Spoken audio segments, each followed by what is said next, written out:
शेर और कवैया।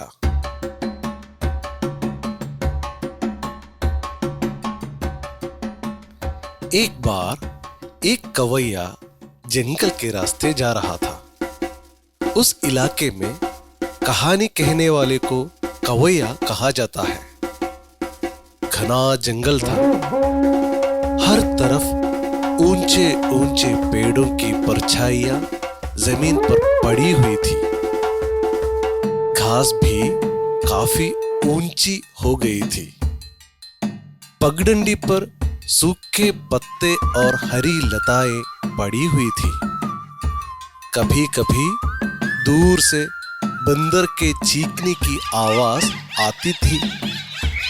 चिड़ियों की आवाज हर तरफ थी।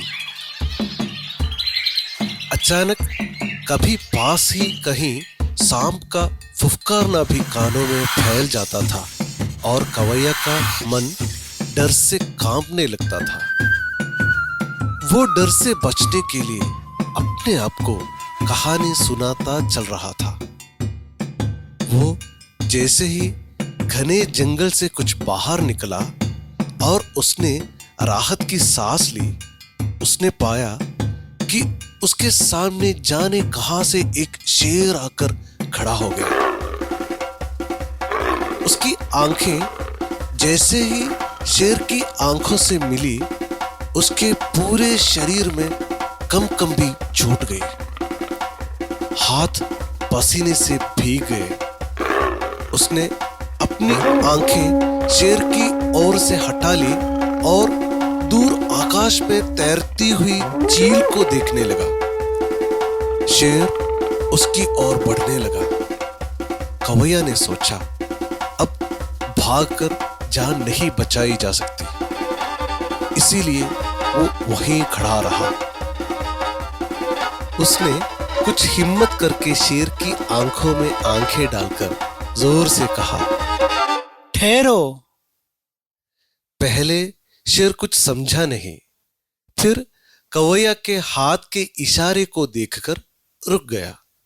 कवैया फिर बोला, मुझे मत खाओ। शेर बोला, मुझे बहुत भूख लगी है।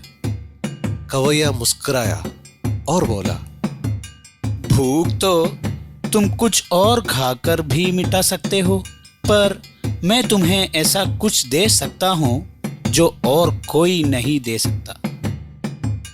शेर चिंता में पड़ गया। वो बोला, तुम मुझे ऐसा क्या दे सकते हो जो और कोई नहीं दे सकता?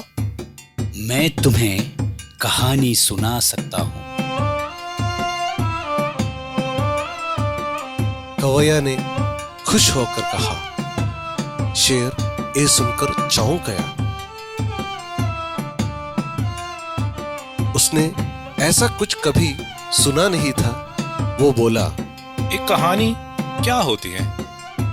कवैया समझ गया कि शेर कुछ देर के लिए अपनी भूख को भूल गया है। इससे उसका हौसला बढ़ गया। वो बोला, तुम सुन लो, तुम्हें खुद समझ में आ जाएगा कि कहानी क्या होती है।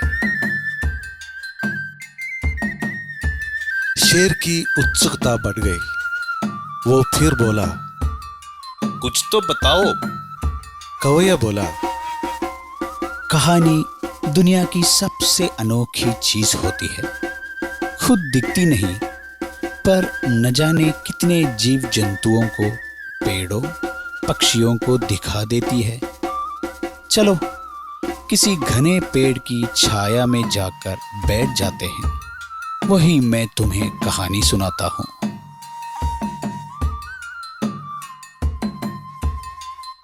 कवैया और शेर पास ही के बरगद के पेड़ की छाया में बैठ गए। कवैया शेर को कहानी सुनाने लगा। शेर पूरे ध्यान से कहानी सुनने लगा। वो कहानी सुनने में इतना डूब गया कि उसे याद ही नहीं रहा कि कुछ ही देर पहले वो भूखा था, कि कुछ ही देर पहले पूरे जंगल में शिकार की खोज में भटकता फिर रहा था। कवैया देर तक शेर को कहानी सुनाता रहा। जंगल में अंधियारा घिरने लगा। रात होने के कुछ पहले कवैया की कहानी खत्म हो गई। वो उठ खड़ा हुआ।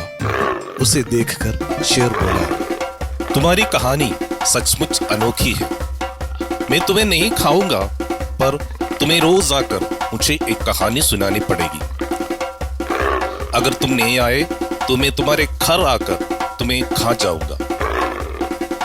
कवैया जान बच जाने से खुश था। उसने जवाब दिया, मैं रोज इसी समय यहाँ आकर तुम्हें कहानी सुना जाऊंगा। यह सुनते ही शेर ने ऊंची छलांग लगाई और देखते ही देखते कवैया की आंखों से ओझल होकर जंगल में खो गया। कवैया तेजी से घर की ओर चलने लगा। उस दिन के बाद से कवैया हर शाम जंगल जाकर शेर को एक कहानी सुना आता। शेर भी कवैया के आने के पहले ही बरगद के पेड़ की छाया में बेचैन होता हुआ कवैया का इंतजार करता रहता। जैसे ही उसे दूर से कवैया आता हुआ दिखता, वो खुशी खुशी उसके पास पहुंच जाता और उसके साथ चलता हुआ बरगद की छाया में आ जाता। कवैया का कहानी सुनाना और शेर का कहानी सुनना कई दिनों तक चलता रहा। कवैया नई नई कहानियां बनाकर शेर को सुनाता। शेर उनको सुनकर हैरान रह जाता। एक दिन शेर बरगद के नीचे बैठा कवैया का इंतजार कर रहा था। कवैया के आने का समय बीत गया, पर कवैया नहीं आया। शेर की बेचैनी बहुत बढ़ गई। वो बहुत देर तक जंगल में ही यहाँ से वहां दौड़ता रहा। उसे चिंता भी हो रही थी, गुस्सा भी आ रहा था। आखिर कवैया कहाँ रह गया? कहीं वो भाग तो नहीं गया? कहीं किसी ने उसे खा तो नहीं लिया? चिंता और गुस्से में इसी तरह दौड़ते भागते शेर ने कुछ सोचा और वो कवैया के गांव की ओर चल दिया। रात हो चुकी थी। गांव के सभी लोग अपने अपने घरों में सोने के लिए जा चुके थे। शेर कवैया के मकान के पहुंच पहुंचा और कूदकर खपरेल वाली उसकी छत पर चढ़ गया। उसने कुछ खपरेलों को हटाया और नीचे कवैया के कमरे में झांका। कवैया के बिस्तर के पास एक चिराग जल रहा था। उसकी हिलती रोशनी में पूरा कमरा हिलता हुआ सा लग रहा था। जब शेर ने ध्यान से देखा तो उसे पता चला कि कवैया बिस्तर पर लेटा है और उसके पांव से खून बह रहा है। वो ये देखकर चिंतित हो गया और तुरंत छत से कूदकर नीचे आया और कवैया के कमरे का दरवाजा खोलकर भीतर चला गया। कवैया ने उसकी ओर देखा और बहुत दुख से कहा, मुझे शाम को चोट लग गई और मैं तुम्हारे पास नहीं आ पाया। मैं सोच ही रहा था कि तुम परेशान हो रहे होगे, पर मैं क्या करता। शेर बोला, तुम चिंता मत करो, मैं तुम्हारी तकलीफ समझता हूँ। मैं इसे चाट कर तुरंत ठीक कर दूंगा। तुम सुबह तक चलने की हालत में हो गई। ये कहकर शेर कवैया के घाव को चाटने लगा। कवैया जिस बिस्तर पर लेटा था उसके पास की दीवार पर एक खिड़की थी।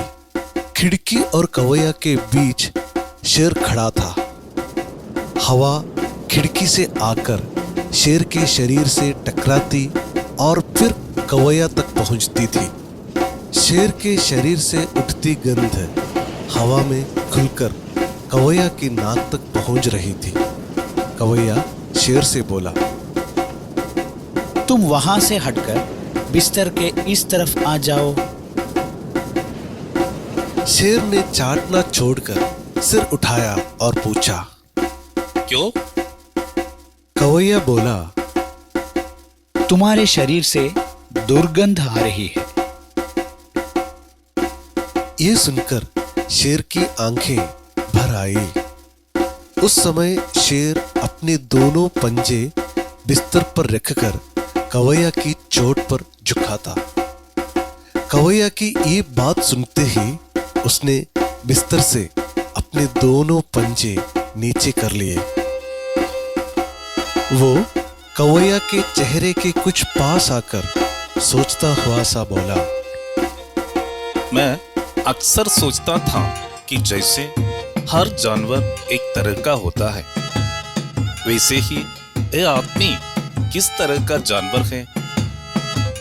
जैसे गाय घास खाती है और दूध देती है, जैसे हम शेर लोग शिकार करते हैं और जंगल में दौड़ते फिरते हैं, उसी तरह आदमी किस तरह का जानवर है मुझे कभी समझ में नहीं आया। पर अभी बिल्कुल अभी मुझे यह समझ में आ गया है। अगर हम जानवरों को कोई चोट लगती है, हम उसे चाट कर ठीक कर लेते हैं, पर आदमी जो चोट पहुंचाता है वो ऐसी जगह लगती है जिसे चाट कर ठीक नहीं किया जा सकता। कवैया चुप रह गया। वो कुछ बोल पाता इससे पहले ही शेर फिर बोला, आज हम आखिरी बार मिल रहे हैं। मैं जंगल वापस जा रहा हूं।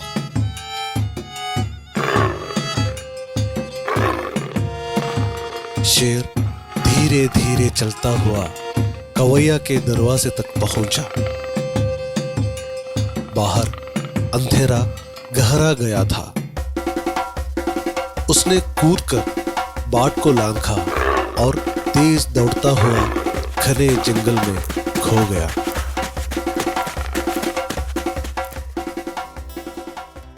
പ്രിയപ്പെട്ടവരെ, ഷേർ और കവയ്യ മനോഹരമായ ഒരു കഥയാണ്. സുരീലി ഹിന്ദി 2021-22 ഭാഗമായി ഈ കഥയെ വീഡിയോ മൊഡ്യൂളാക്കിയതാണ് നിങ്ങൾ കണ്ടത്. കഥയെ ദൃശ്യാവിഷ്കരിക്കാൻ തോൽപ്പാവക്കൂത്ത് എന്ന ഒരു സങ്കേതമാണ് ഉപയോഗിച്ചിരിക്കുന്നത്. കൂട്ടുകാർക്ക് ഇഷ്ടമായില്ലേ? എല്ലാ പ്രായത്തിലുള്ള കുട്ടികൾക്കും ഇത് അനുയോജ്യമാണ്.